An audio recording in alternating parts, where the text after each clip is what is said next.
الدول العظيمة اللي انبنت بناها شخص واحد، ما تقول لي. فاسبانيا اللي حط هالعظمة فيها فرانكو ووزير السياحة عندهم. ألمانيا إيرهارت أعاد مجدها الاقتصادي وعاد. سنغافور شو اسمه كوانلي. كوانلي. مهاتير في ماليزيا. مهاتير في ماليزيا. أنس صالح في الكويت.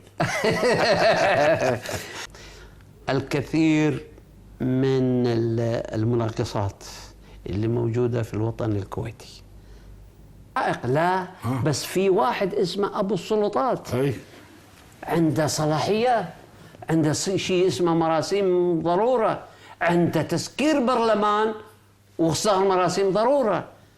وأنت لما بتنتج أو بتصدر مراسيم فيها تحرك اقتصادي من بيعترضوا عليك؟ صح.